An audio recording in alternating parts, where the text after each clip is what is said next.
이럴 때 독한 복합 감기약을 계속 쓰면 오히려 속만 더 불편해지실 수 있습니다.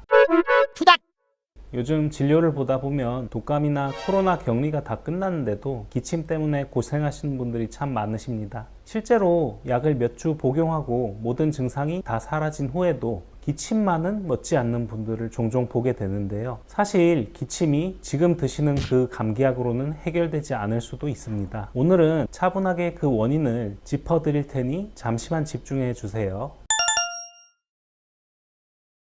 여러분의 기침은 대부분 병균 때문이 아니라 상처 때문입니다. 우리 피부가 심하게 긁히면 스치기만 해도 쓰라린데요. 지금 여러분의 기관지가 딱 그런 상태입니다. 의학적으로는 상기도 감염 후 기침 증후군이라고 하는데요. 점막이 너무 예민해져 있어서 찬 공기나 작은 먼지 같은 사소한 자극에도 과민하게 반응하는 겁니다. 그 이외에도 위식도 역류병, 천식 등이 만성 기침의 흔한 원인이 될 수 있습니다. 이럴 때 독한 복합 감기약을 계속 쓰면 오히려 속만 더 불편해지실 수 있습니다.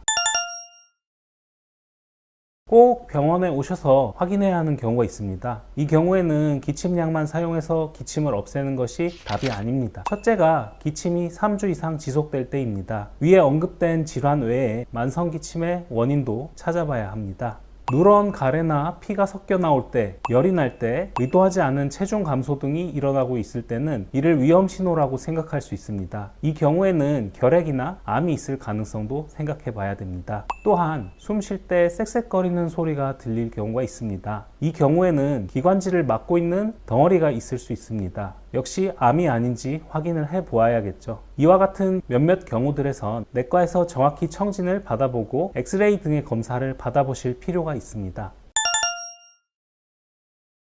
위의 질환들을 전부 배제한 이후 예민해진 기관지를 달랠 때에는 특히 가습이 제일 중요합니다. 따뜻한 물 자주 드시고요. 만약 기침 때문에 일상생활이 너무 힘들거나 빠른 회복이 필요하다면 병원의 도움을 받으세요. 기관지 과민성을 낮추는 호흡기 치료나 컨디션을 돕는 수액 치료 또한 있습니다. 물론 위험한 원인이 없는 것을 확인한 후에는 기침약을 복용하는 것도 좋습니다. 저희 더올림 의원은 피부과 진료도 함께 하고 있어서 피부 관리를 받으시면서 편안하게 수액 치료도 병행하실 수 있습니다. 멈추지 않는 기침 무작정 참지 마시고 원인을 찾아 편안해지시길 바랍니다. 지금까지 건강과 아름다움의 밸런스를 생각하는 부산 서면 더올림 의원 김태영 원장이었습니다. 감사합니다.